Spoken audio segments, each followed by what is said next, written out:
اللهم صل على حبيبنا محمد وعلى آله وصحبه أجمعين. اللهم صل على حبيبنا محمد وعلى آله وصحبه أجمعين. بسم الله الرحمن الرحيم. السلام عليكم ورحمة الله وبركاته. بسم الله، الحمد لله، والصلاة والسلام على حبيب الله سيدنا محمد بن عبد الله وعلى آله وصحبه ومن والاه. سبحانك لا علم لنا إلا ما علمتنا إنك أنت العليم الحكيم، ولا حول ولا قوة إلا بالله العلي العظيم. اللهم رب اشرح لنا صدورنا ويسر لنا أمورنا واحلل عقدة من ألسنتنا يفقه أقوالنا. اللهم فقهنا في الدين وعلمنا التأويل برحمتك يا رب العالمين، والحمد لله رب العالمين. Alhamdulillah, thumma alhamdulillah. Ahlan kepada semua yang berada di ruangan Facebook maupun TikTok. Salam pertemuan dalam pembacaan Santai Sirah, Kitab Ar-Rahiqul Makhtum, di mana kita telah tiba pada muka surat yang ke-95, membicarakan berkenaan tentang penurunan wahyu pertama kepada baginda Nabi sallallahu alaihi wasallam. Maka kata penulis buku menukilkan hadis yang terkenal yang ada di dalam Sahih Bukhari, hadis daripada Aisyah radhiyallahu taala anha. Kata Aisyah radhiyallahu taala anha pada perenggan yang ketiga muka surat 95, maka telah timbul keinginan Nabi sallallahu alaihi wasallam untuk bersendirian. Sebelum Nabi sallallahu alaihi wasallam menjadi rasul, kita telah baca yang mana Nabi sallallahu alaihi wasallam banyak bersendirian di Gua Hira yang terletak di Bukit Cahaya Jabal Nur. Nabi SAW akan beribadah di dalam gua tersebut untuk beberapa malam. Dan kemudian Nabi akan kembali kepada isteri baginda Khadijah mengambil bekalan. Nabi hanya balik rumah untuk ambil bekalan. Nabi pergi balik ke Hira untuk beribadah. Bersendirian, berseorangan. Habis bekalan, Nabi SAW akan balik kepada Khadijah untuk mengambil bekalan yang lain. Allahumma salli ala Muhammad wa ala alihi washabihi ajma'in. Maka dalam kebanyakan riwayat, maka Nabi yang akan balik untuk mengambil bekalan. Ada sebahagian mengatakan bahawa Khadijah yang menghantar bekalan, namun riwayat itu bukanlah seperti yang terdapat di dalam hadis-hadis yang sahih. Allahumma salli ala Muhammad wa ala alihi washabihi ajma'in. Maka dalam hadis tersebut, akhirnya datanglah kebenaran kepada baginda ketika baginda sedang berada di Gua Hira. Siapa yang datang? Itulah malaikat pembawa wahyu, ketua para malaikat, malaikat Jibril alaihi salatu wassalam. Maka Jibril bila datang kepada Nabi, maka benda yang mula-mula sekali Jibril suruh Nabi buat adalah Iqra, bacalah wahai Muhammad. Maka Nabi SAW menjawab, Lastu ana biqari, aku tak boleh membaca. Sebab Nabi SAW memang adalah seorang yang ummi, seorang yang tidak boleh membaca dan tidak boleh menulis. Tetapi untuk Nabi SAW, tidak boleh membaca dan menulis bukanlah satu kekurangan. Bukan satu kekurangan. Allah menjadikan Nabi SAW tidak boleh membaca maupun menulis agar tidak ada tuduhan bahawa Nabi SAW, apa wahyu yang Nabi SAW dapat adalah diambil daripada kitab-kitab yang terdahulu, di copy paste daripada penulisan yang terdahulu. Maka sebab itu Allah menjadikan Nabi SAW tidak boleh membaca dan tidak boleh menulis. Bukan satu kekurangan untuk Nabi. Cumanya zaman kita, maka tak bolehlah kita kata, saya pun nak jadi macam Nabi, tak boleh membaca dan menulis. Sebab memang wahyu pertama pun adalah berkenaan tentang untuk membaca, berkenaan tentang ilmu. Dan para sahabat pun banyak yang mana yang boleh membaca dan menulis. Bahkan daripada peristiwa tawanan Badar, maka Nabi SAW suruh para sahabat untuk belajar membaca dan menulis. Mana-mana sahabat yang tidak tahu. Allahumma salli ala Muhammad.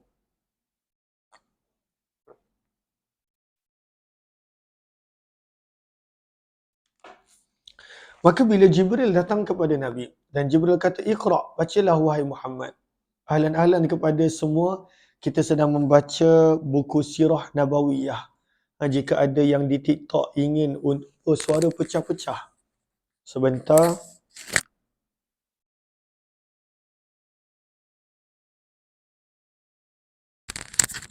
Sebentar, saya cuba check mic lagi satu. Ya Allah. Suara pecah-pecah. Okey, baik. Ya Allah. Salli ala Muhammad. Sebab tadi tak di-on-kan. Umi? Tak apa, tak apa. Okey. Sekarang okey tak dekat ni? Dekat TikTok yang suara tak jelas. Di Facebook okey ke suara? Allahumma salli ala Muhammad. Allahumma salli ala Muhammad. Okey. Sepatutnya dah okey. Dekat TikTok, dekat Facebook. Facebook so far tak ada yang kata suara tak jelas. FB clear. TikTok je tadi suara pecah-pecah. Internet kita okey? Sekejap saya check internet saya. Sekejap saya check internet.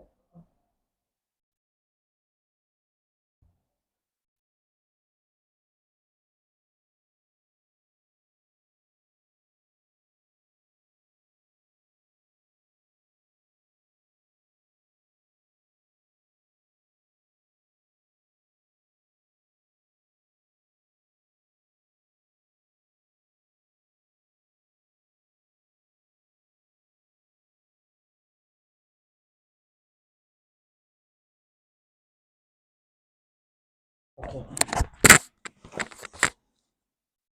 Okey, Allahumma salli ala Muhammad wa ala alihi wasallam. Okey, dah jelas. Okey. Mungkin line saya tadi.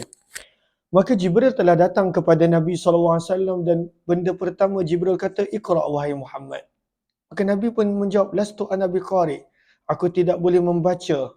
Dan itu pun kali pertama dia jumpa ada makhluk lain yang datang di Gua Hira setelah Nabi berada di situ hampir 3 tahun. Maka apa Jibril telah buat? Maka Jibril telah memeluk Nabi SAW. Begitu kuat, begitu kuat. Dalam hadis menyebut hatta balagha minni al-juhud, sehingga Nabi SAW menjadi sukar bernafas, menjadi sesak keadaan Nabi SAW. Maka Jibril lepaskan. Buat kali kedua Jibril berkata, "Iqra, bacalah." Maka Nabi pun jawab, "Lastu ana biqari." Aku tidak boleh membaca. Maka Jibril peluk lagi Nabi SAW buat kali kedua. Maka ada yang mengambil, ada yang mengatakan, kalau kita baca dalam syarah, bahawa Jibril memeluk Nabi SAW bertujuan untuk menenangkan Nabi SAW.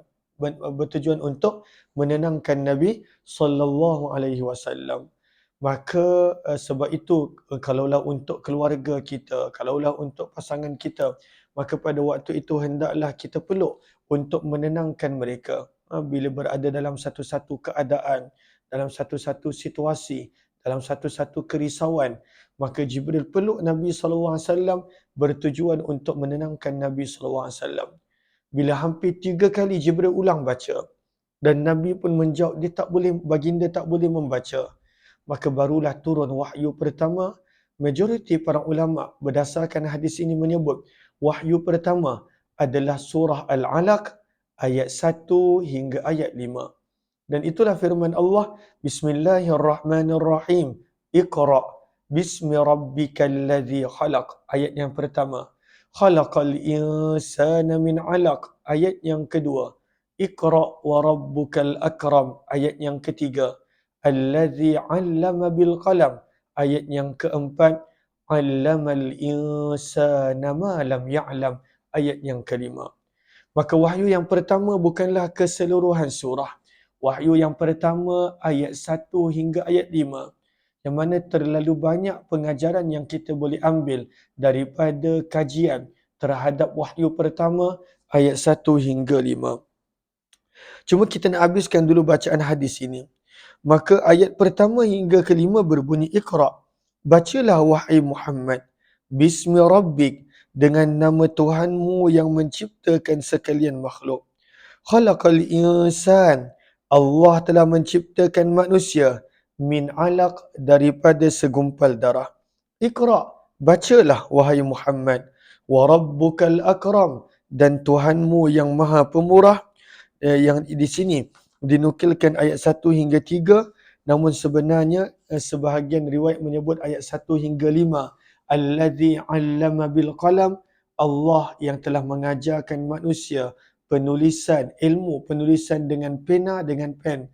'Allamal insana ma lam ya'lam, Allah yang telah mengajar manusia perkara yang manusia tidak tahu.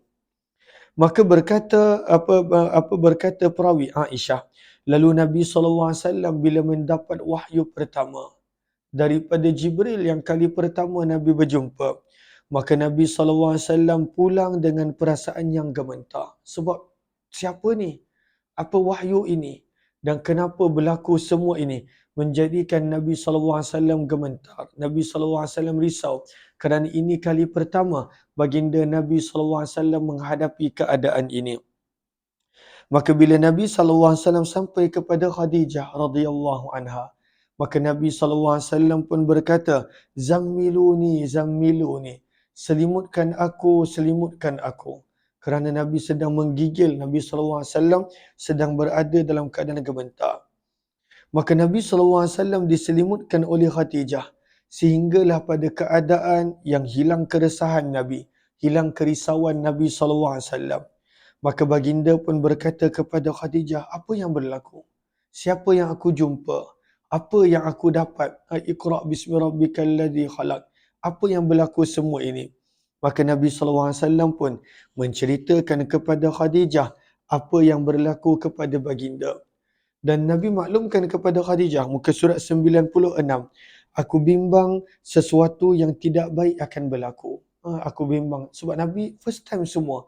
Tiba-tiba ada yang datang, ada yang peluk Nabi SAW, ada yang mengajar kepada Nabi sesuatu yang kali pertama Nabi SAW dengar. Semua itu berlaku dalam keadaan Nabi tak sangka, Nabi tak jangka, Nabi tak bersedia, menjadikan Nabi SAW ada begitu banyak persoalan. Macam kita lah, bila berlaku sesuatu yang luar daripada biasa, luar daripada keadaan biasa, maka ada banyak persoalan yang mana ada bermain di pemikiran kita. Dan kadang-kala soalan-soalan tersebut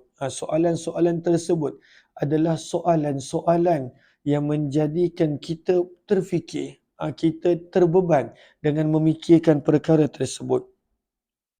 Namun dalam hadis kita nampak Khadijah terus-menerus menenangkan Nabi. Khadijah terus-menerus pada waktu itu menjadikan Nabi agar tidak khawatir. Maka Khadijah berkata, kalla, sama sekali tidak. Wallahi la yukhzikallahu abada. Demi Allah, Allah sekali-kali tidak akan mempersiakan kamu. Maka peranan Khadijah adalah sangat penting apabila seseorang itu menghadapi situasi kerisauan. Maka setiap pasangan daripada kisah Nabi dan Khadijah, kita boleh belajar setiap pasangan perlu melengkapkan antara satu sama lain. Jika ada salah seorang yang berada dalam keadaan yang gusar, dalam keadaan yang risau, maka yang lain sepatutnya membawa kepada ketenangan, bukan menambah keserabutan. Kadang-kadang kita tengok yang kawan ni, yang salah seorang daripada dua pasangan ini, memang dia, suami isteri ni dia dah memang serabut, maka ditambah lagi keserabutan. Maka Khadijah kita nampak memainkan peranan yang paling besar. Bagaimana Khadijah menenangkan Nabi, kala, sama sekali tidak. Demi Allah, Allah takkan mempersiakan kamu. Kamu seorang yang sangat baik wahai suamiku. Maka Khadijah puji Nabi, innaka latasilur rahim. Engkau seorang yang suka menghubungkan tali kekeluargaan. Engkau seorang yang suka menanggung bebanan orang yang susah, suka menolong orang-orang yang fakir, memuliakan tetamu, dan engkau selalu membantu sebarang perkara kebenaran. Maka peranan Khadijah ini adalah sangat penting apabila seseorang itu berada dalam kerisauan, dalam depres, dalam tekanan. Peranan Khadijah ni sangat penting. Dan inilah yang patut setiap pasangan melengkapkan kepada pasangan yang lain. Setiap sahabat melakukan kepada sahabatnya. Setiap teman melakukan kepada teman dia. Menjadi pendengar yang baik, memberi ketenangan dan menghilangkan keresahan. Kerana itu yang dilakukan Khadijah radhiyallahu taala anha. Bukan sekadar itu, Khadijah untuk menenangkan Nabi SAW dalam hadis kita baca. Maka Khadijah telah membawa Nabi SAW untuk berjumpa dengan keluarganya yang bernama Waraqah bin Naufal bin Asad bin Abdul Uzza. Beliau merupakan sepupu kepada Khadijah. Kenapa Khadijah bawa berjumpa dengan sepupunya Waraqah? Maka dalam riwayat ini dinukilkan kerana Waraqah menganut agama Nasrani semasa jahiliyah lagi. Bahkan beliau menulis kitab dalam bahasa Ibrani dan kandungan kitab Injil yang beliau tulis sebanyak yang dikehendaki Allah. Maksudnya disiap terjemahkan. Maka Waraqah bin Naufal ini seorang kiranya ilmuwan Nasrani. Seorang yang mengetahui banyak perkara tentang agama Nasrani. Dia bukan macam orang Quraisy lain yang menyembah berhala. Maka bila dia risaukan keadaan Nabi, Nabi menceritakan benda yang dia sendiri tak tahu. Maka dia pun setelah pujuk Nabi, menenangkan Nabi, membawa Nabi SAW bertemu dengan sepupunya Waraqah bin Naufal. Waraqah bin Naufal. Maka ketika itu, dalam riwayat, Waraqah ialah seorang yang telah tua dan buta pandangan dia. Dia tak boleh nampak. Dan usia dia pun telah lanjut. Maka Khadijah telah berkata kepada Waraqah, "Wahai sepupuku, dengarkan apa yang Muhammad nak ceritakan." Maka Waraqah bertanya kepada Nabi, "Wahai Muhammad, apa yang engkau nampak?" Maka Nabi SAW menceritakan segala pengalaman yang Nabi lalui. Didatangi oleh Jibril. Yang ketika itu Nabi belum kenal siapa Jibril. Nabi SAW diberikan pada waktu itu Iqra, yang mana Nabi tidak tahu itu adalah wahyu. Maka diceritakan kepada Waraqah semua dia. Maka bila Waraqah dengar, maka Waraqah pun berkata, "Hadzan namus." Inilah namus. Namus bermaksud panggilan kepada Jibril dalam bahasa Ibrani. Maka dia berkata, inilah namus, inilah Jibril, inilah malaikat yang Allah telah turunkan kepada Nabi Musa. Kemudian Waraqah berkata, "Alangkah baiknya kalau aku masih muda, kalau aku masih kuat." Sebab waktu tu dia dah tua, dia dah buta, dia tak boleh bantu banyak. Namun dia berkata, "Kalaulah aku masih kuat, maka alangkah baiknya aku masih hidup sewaktu kaum kamu mengeluarkan kamu." Maka daripada sini kata para ulama, Nabi sebenarnya telah tahu bahawa tanggungjawab dakwah ini akan menjadikan Nabi kelak diusir. Nabi kelak pada waktu itu dihalau keluar daripada Mekah, dan itulah yang berlaku sehingga membawa kepada penghijrahan baginda Rasulullah sallallahu alaihi wasallam ke bumi Madinah. Maka Nabi SAW bila mendengar Waraqah bin Naufal menyebut kaum baginda akan mengusir baginda, akan tidak menyukai baginda, maka baginda Nabi SAW bertanya, "Awamukhrijiyahum?" Adakah mereka akan mengusirku? Maka Waraqah berkata, "Betul, tidak ada seorang pun yang membawa seperti mana yang engkau bawa kecuali akan dimusuhi." Inilah bebanan dakwah, inilah pengorbanan untuk Rasulullah SAW. Waraqah dah beri amaran kepada Nabi, siap-siap sesiapa yang dapat amanah kerasulan ini, dia pasti akan dimusuhi. Dia pasti akan ada orang yang tak suka dengan dia. Dia pasti akan dibenci. Maka Nabi SAW diberitahu oleh Waraqah, "Kalaulah aku masih ada pada hari engkau mengalaminya, pasti akan aku tolong engkau dengan sungguh-sungguh." Fama labitha. Maka dalam hadis kata Aisyah, maka tidak lama selepas itu Waraqah pun meninggal dunia. Maka inilah kisah penurunan wahyu pertama yang mana diceritakan dengan detail pada hadis riwayat Bukhari yang dinukilkan oleh Aisyah radhiyallahu taala anha. Namun apabila Nabi SAW telah mendapat wahyu pertama dan Nabi SAW ternanti-nanti apa yang patut baginda buat, apa yang patut baginda lakukan, maka Allah uji Nabi SAW, kata penulis buku. Kemudian Allahumma salli ala Sayyidina Muhammad, dan kemudian wahyu terhenti. Wa fataral wahyu, wahyu telah terhenti. Bila Nabi dapat je wahyu pertama, maka wahyu terhenti, dan itu menjadikan keadaan Nabi SAW lebih sukar, lebih berat. Berapa lamakah wahyu terhenti? Untuk ini kita akan sambung esok insya-Allah. Terima kasih kepada semua. Terima kasih yang bersama. Kepada yang berada di Facebook, jika ingin untuk membuat pembelian buku, boleh tekan link yang berada di ruang komen. Yang di TikTok telah dikongsikan di bilik kuning. InsyaAllah kita akan sambung muka surat yang ke-96 berkenaan tentang apa yang berlaku bila wahyu terhenti. Di antara wahyu pertama dan wahyu kedua, kita akan sambung esok jam 10.30 insya-Allah. Terima kasih semua. Jumpa lagi.